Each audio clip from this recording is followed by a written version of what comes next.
Welcome to Home Hive. Today I'm going to be interviewing Rick Vazza from Driven Wealth Management. He is a financial planner, and we are going to be talking a little bit about real estate. So let's go check it out.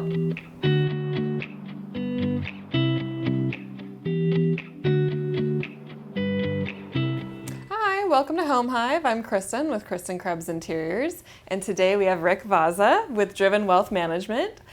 So we're going to talk a little bit about real estate and your certifications. I know you have several, so. Only two. Well, it's more than one. But tell us a little bit about that. You are a certified financial planner and a certified financial advisor, right? What most people think, yeah. So it's CFP, you're spot on, certified financial planner, and the CFA is the one no one really in the public knows. It's kind of a industry specific designation, but it's chartered financial analyst. Okay. So it's kind of interesting the way the designations work. It's, I guess makes us feel good about ourselves. But I know when we were talking before, we kind of mentioned, what's been going on with the industry. And we've had some changes, and I know a lot of your viewers are realtors, so I'll kind of use the real estate analogy. But unfortunately, our industry, there's a pretty low barrier to entry. Typically you have to pass what's called a Series 7, and frankly, it's not the most difficult of tests to get through. And I know that's often the case. Real estate agents complain a lot as well. The real estate test isn't really the most difficult, and the barrier to entry isn't too strenuous to get through. Mm-hmm. So the CFP has really kind of, I think, established itself as really a not even as much anymore a nice to have, but almost a must have is where the industry is going. And it's really a comprehensive designation that kind of covers, the CFP board has put out different standards that they view a certified financial planner should have an expertise in order to really call themselves a certified financial planner. And so you kind of go through all the coursework, you take the exam.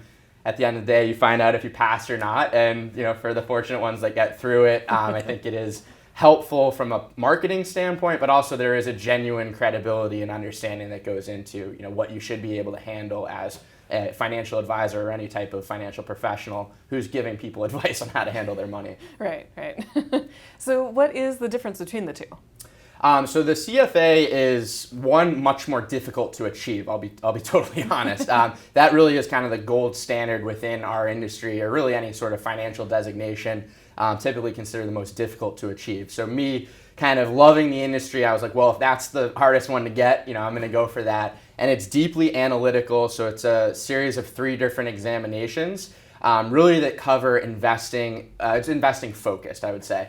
There are some kind of other areas that it will cover, but I like to say it's a few inches wide but miles deep as far as investment goes, yeah. Whereas the CFP would really be the opposite. It's going, I wouldn't call it inches, but maybe feet wide and miles long. So whereas you're covering really different segments of cash flow planning, tax planning, estate planning, retirement planning, there is investment planning, which I joke is very different than investment management. Those are not the same thing. But you can kind of see there's a lot more that goes into being a certified financial planner, and a chartered financial analyst is really evaluating financial statements, nerding out on balance sheets and P&Ls and things like that. Okay. So they do work well together, but it's not always the case that you'd see a financial advisor have both. Okay. So essentially, just to kind of summarize in more layman's terms, real estate in general would kind of be surface level type of stuff, and like a real estate agent within their business would be kind of like a deeper level. Interesting. Right? Yeah. Okay. I like that. Right? And I would even say how you've kind of now made a niche with ADUs, right? That's a similar concept where with the CFA, like you're really niching into an investment focused, expertise, if you will. Yeah. Speaking of ADUs. We would get there eventually. Right. Can you tell us a little bit more about like what the financial incentives would be to add an ADU to your property? Yeah, and it's something, so being from the East Coast, I really didn't hear ADUs come up ever. And now moving out here in San Diego, it's come up a lot in conversation. And obviously, the housing issue is one thing, but it is a great way to make supplemental income. And so I think that's become a real driver of the popularity of them. And as they're coming up in financial planning conversations, it's a great value add because you're able to talk through cash flow being really a primary way of becoming financially free, right? Mm-hmm. If you're having that excess cash flow, I mean, you have a lot more decisions that you can make from a financial planning perspective. Yeah. And so that ADU can really be a nice investment vehicle to ultimately I mean, at the end of the day, that's what it's all about, providing yourself options. And so if you have the additional cash flow coming in, that's a great way to ultimately move towards financial independence or financial freedom, whatever trendy, way of phrasing you want to do at this point. Yeah. And I mean, the return on investment alone is, there's no reason not to do it, ultimately. Yeah, exactly. I mean, depending on the upfront cost, and what's great from a planning perspective, you can model that out pretty easily. And I always tell people err on the side of being cautious, make sure you're accounting for things that maybe you wouldn't anticipate, if you're redoing, the piping or whatever, an added expense that might pop up in there. But you can even get really conservative as you're estimating out what that return on investment would be, just by figuring out what that initial cash outlay will be and then what type of cash flow scenario you can estimate on the back end. And very quickly you can figure out what the payback period will be, and then anything beyond that really is just excess cash flow that you have the luxury of doing whatever you want with. So it's usually that payback period isn't too long either. I mean, depending on obviously what that cash investment will be. Sure. So can you help people plan that out? Yeah, I mean, that's the stuff that I love nerding out with. So, as you're thinking about, normally I'll kind of help people group their different investments into buckets. And so I always start with an emergency fund as really that short-term sleep well at night bucket. And depending on your lifestyle and circumstances, how big that bucket should be kind of varies. But then you have your intermediate bucket, which is I kind of call an ad hoc, where there's some growth opportunity there, but ultimately if you ever needed to tap into it, you can. And then there's that long-term bucket, which tends to be, I think people's first thoughts are 401k plans, any sort of retirement plan. But I mean, ultimately you could start seeing an ADU pop into that bucket where, hey, this is a long-term strategy that ultimately we have almost bond-like when you think of the cash return that could ultimately be generated from that type of vehicle. So as I kind of start playing with how do these pieces all fit together, you can start figuring out, appropriately how much should be in each bucket, making sure that it's appropriate given their long-term goals and objectives. So that's kind of where the planning components really come into play. Okay, awesome. Too nerdy at that point? No, I love it. So specifically with ADUs, I mean, obviously when you add an ADU, you're adding value to the property. Granted, your taxes are probably going to go up a little bit because the value of the property is now higher, but that also is a higher value asset now, right? Absolutely. So, can you tell us a little bit more about why someone really should, kind of consider that as being a vehicle of, investment options?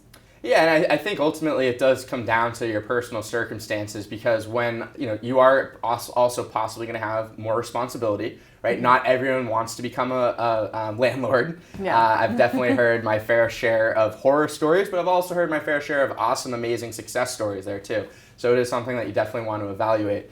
But ultimately, I think it's one of those things, if your property can, one, support it, that is something that you would ultimately want to explore if you see the value in having a potentially passive income, being generated. And nowadays, I mean, you would definitely be able to speak more to this, but there's ways of making your life a lot easier, whether it's, even the remote lock entry system. I mean, you can almost do things where it is a bit more on autopilot as opposed to having to be as hands-on as I think traditionally people have thought of being a landlord is.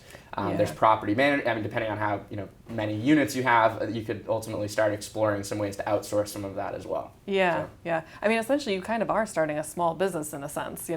Being a landlord, it kind of is a small business. I mean, that's why property managers exist. Yeah, exactly. So, it's definitely something to consider. It is a great investment option, but it is time consuming.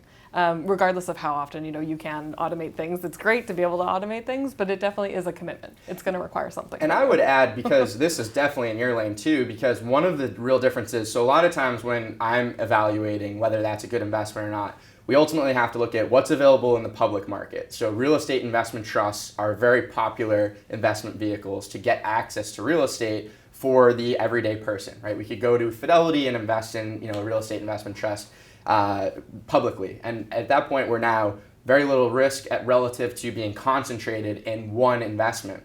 Now, the flip side of that is in utilizing something like an ADU, you have control over the process. You could potentially do what you do, where you could make it beautiful, add a lot of value, and maybe that initial investment, you're now able to really create value through the things you have control over and get a larger return on your investment. So yes, there's more work to be done, but you could potentially get rewarded for that work, as opposed to if you're just going through the public markets, you're now well diversified, but ultimately you don't have any control over increasing the value directly. Right. And so those are big trade-offs to be really evaluating as you're making sure one is a better option than the other. And that's not to say everyone wants to do that work. So in a lot of instances, they might be looking at just going through a public market vehicle. But if they are the type of person or have the connections to utilize in order to do so, it could be a pretty attractive investment opportunity. Yeah, for sure. So speaking directly to our real estate agents, can you tell us a little bit more about, we kind of briefly summarized sort of the real estate options. Can you tell us a little bit more about what it looks like to kind of build a real estate business? They all, they're agents and they work under brokers, or maybe they are a broker.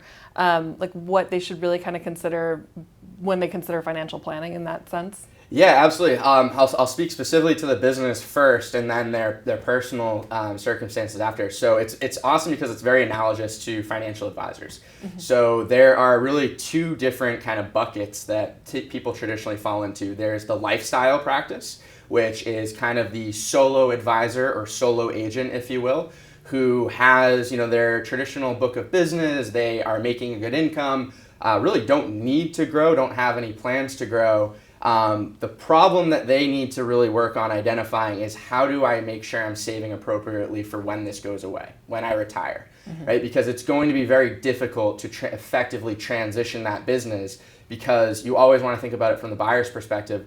Why would I want to buy into that business if it only operates with you there? Really, I'm just investing in contacts and people that I'm hoping stick with me, right? Yeah. So obviously the amount that I'm going to pay for that is lower.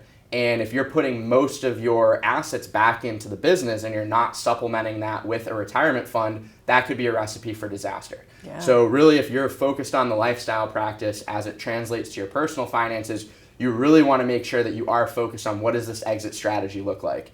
Because a lot of people wait until it's about 5 years out to start thinking about that, and that's really where they run into trouble. Yeah. The other bucket is more of the enterprise bucket, where you're building out a team, you're really wearing more of that traditional CEO type of hat, where you are growing an organization that has other agents, other advisors, using the analogy, working for you, growing, kind of sharing resources, sharing best practices, really systematizing workflows. That ultimately could be a much more viable business to an outside investor. That's easier to transition, whether that's internally to the other agents or externally to an outside buyer. So the early retirement planning on the personal side is going to look a lot different.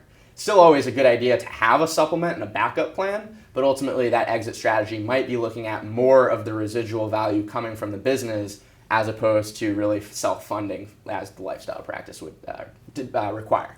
So you kind of have two very, very different outcomes. So real estate agents, just like financial advisors, really need to think about, one, what do I want out of my career? Because a lifestyle practice can be a phenomenal thing. There's nothing wrong with that. But also, if that is the direction you want to go, you want to make sure you're planning for it accordingly, because at some point you are likely going to be transitioning out of that. Yeah. So long-winded answer, but two very different buckets that I think agents really would want to and do themselves a huge benefit of addressing up front, because as you're thinking about doing this for the rest of your life, you're going to be moving in very different directions depending on which one you want to ultimately be building or achieve. Yeah, no, that totally makes sense. Yeah, it's nice because we have such close and similar businesses. You can kind of see how it works on the advisor side, and then it works, kind of apples to apples with the agents. Yeah, definitely. So you have a course available now, right?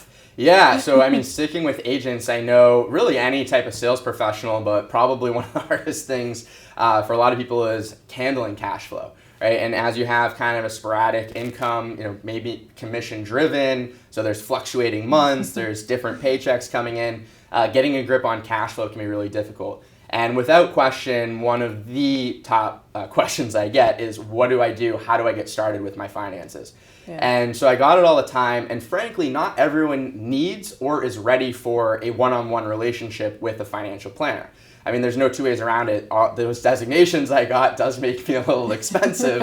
All of those hours I put in, and literally it was thousands of hours of learning this information. It is a very technical subject matter expertise that commands a higher salary. Yeah. And so it's not always appropriate. And so what I want to do is really figure out a solution that could save people from spending hours and hours on Google figuring out, what do I do with my finances? And so really put together a 3-step course to take people through what I would consider the foundation that really, if you're developing, is going to set you on the right track towards financial independence, financial freedom, again, whatever trendy catchphrase you want to use.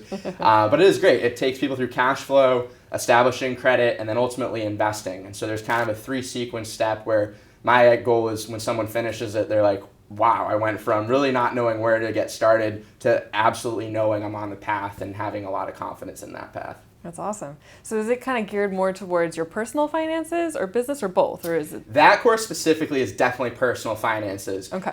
It's interesting. I mean, I think as people go through it, there is a lot of overlap that tends to come out of it. But that one specifically is personal finances. And initially, the demographic I had in mind was kind of the younger professional just getting started. Like, they're finally making some good money, realize maybe I should take this a little bit more seriously and figure some things out. And unfortunately, it's not taught in school. So, I mean, you kind of are left to be up to your own to figure it out. Right. And that's not the best answer. But what's been kind of a funny, outcome of this is I've had all ages now be like, well, actually, I need access to this information too. So that was initially my target demographic, but it has spread a little bit, which is nice to know that it's able to help a lot more people. Yeah, for sure. I mean, I don't know of any other source that does what you've put together, so that's amazing. That was the pain point. I mean, as people were coming to me and they're asking for a solution like that, and you're saying, I don't really have anything I could recommend.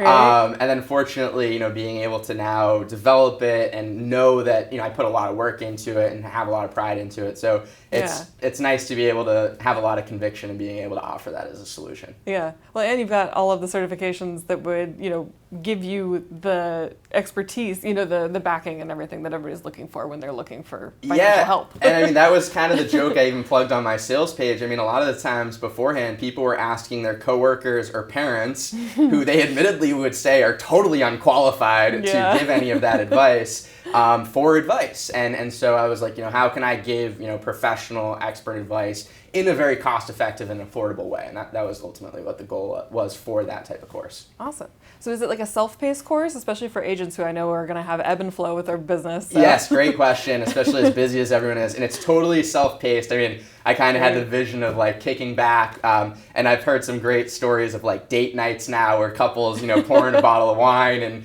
picking up on the couch and going through it. And that really was the goal. I wanted it to be self-paced, so once people enroll, they have access to it indefinitely, and they can go through it. They can revisit it later too if they finish it and need to come back to anything. So it was really just trying to make it as accessible and easy for them to handle on their terms. That's awesome. So it's something I'm really excited about. I mean, it just came out, and it's nice to be able to spread the word. So I appreciate you mentioning it. Yeah. No, I'm excited about it. Thank you. I think I shouted it from the rooftops when I first heard about it. I was like, oh my gosh, this is amazing. I've been looking for something like this. So. I appreciate that. Yeah. So how did you even get into this industry? I don't think I've ever asked you. So I never expected, one, to be in finance, and two, to own a firm, at age 31 soon. Actually, my birthday's coming up. And I always thought I'd go into real estate. So actually, that's why I love talking real estate and can connect really well with the developers and agents who I meet. My father worked for my grandfather, who started and ran a very successful real estate development company back in Massachusetts, where I'm from. Nice. Always thought I'd go into that. Loved going out on the job sites, all of that stuff. My grandfather unfortunately passed away unexpectedly in kind of the heart of the financial recession, and he did no financial planning. So that was really fun for my family. Oh, no. And in specific, my dad was handling a lot of the blowback of what unfortunately happened from his lack of planning. And as the oldest grandson, I got to see pretty much all of that firsthand and had a lot of inside information coming from my dad as like what was going on. And it really just kind of lit a fire under me. I was like, it would have been so easy to have prevented. And I know if my grandparents go back in time, they would have done things completely differently. And so that was kind of my spark. And then fortunately, I just loved the information as I was learning it. And it's a really awesome job because you're able to add a lot of value to people's lives and then see the outcome of that value. So it's really one of those win-wins where it's really rewarding, and I get to kind of be a nerd with something that I really love doing. That's awesome. So back to the course for just a second. Where can people find that? Oh, thank you. Good plug. So I've now created it through my website. Is probably the easiest. It's drivenwm.com. there's a little tab there, just courses that will redirect people exactly to the page where they can learn more information. I mean, it's $129. It's super affordable. That was really my goal. I wanted to make it accessible to people. But everything is drivenwm.com. I try to keep it really easy and make it, wonderfully accessible to everyone. Awesome. Okay, so if people want to know more about you or anything like that, they should go to your website? Yeah, drivenwm.com. I'm also even on social media, drivenwm. Again, try to make everything easy for people to follow. Yeah. I have my own personal one at Rick Vazza if they want to see my French Bulldog photos. That's usually what they can tap into there. I'll drop a little bit of finance nuggets every now and then. Nice. But mostly drivenwm is where I'm at. Awesome. Great. Well, is there anything else you want to talk about before we head out? No, thank you so much for having me. I love talking about this stuff, so I appreciate the opportunity and to connect with your audience. Yeah. Thank you for coming on. This is very valuable. Thank you.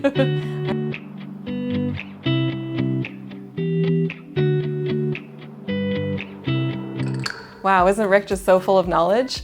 I wanted to give a quick shout out to the ADU Coalition. Thank you so much for supporting the Home Hive podcast. I am Kristen with Kristen Krebs Interiors, and I will see you next time.